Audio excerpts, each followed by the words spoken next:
বিশ্বৰ ৫১খন শক্তিপীঠৰ অন্যতম শক্তিপীঠ হিচাপে পৰিচিত কামাখ্যা মন্দিৰত ২২ জুনৰ দিনা সন্ধিয়া সূৰ্যাস্তৰ পাছত মন্দিৰৰ দুৱাৰ ভক্তৰ দৰ্শনৰ বাবে বন্ধ কৰি দিয়াৰ পাছৰে পৰা আৰম্ভ হৈছিল বিশ্বপ্ৰসিদ্ধ অম্বুবাচী মহাযজ্ঞ।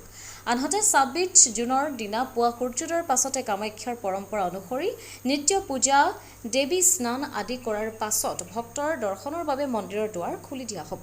আনহাতে উত্তৰ-পূব সীমান্ত ৰেলৱেৰ অগ্ৰণী trade union NF railway employees ইউনিয়নৰ গুৱাহাটী শাখাৰ উদ্যোগত বৃহস্পতিবাৰে মালিগাঁৱৰ প্ৰাগজ্যোতিষপুৰ চিনেমা হলৰ সমীপত অম্বুবাচীৰ সময়ত ভক্তপ্ৰাণ ৰাইজৰ সুবিধাৰ্থে খোৱাপানী আৰু খাদ্য সামগ্ৰী বিতৰণ কৰা হয়। পুৱা এই বিতৰণ কাৰ্যসূচীৰ শুভাৰম্ভণি কৰে NF ৰেলৱে এমপ্লয়িজ ইউনিয়নৰ কেন্দ্ৰীয় কমিটিৰ সাধাৰণ সম্পাদক মুনীন্দ্ৰ শইকীয়াই। অনুষ্ঠানটিত উপস্থিত থাকে ইউনিয়নৰ কেন্দ্ৰীয় কমিটিৰ যুটীয়া সাধাৰণ সম্পাদক দিগন্ত কুমাৰ বৰুৱাকে ধৰি কেইবাজনো কৰ্মকৰ্তা।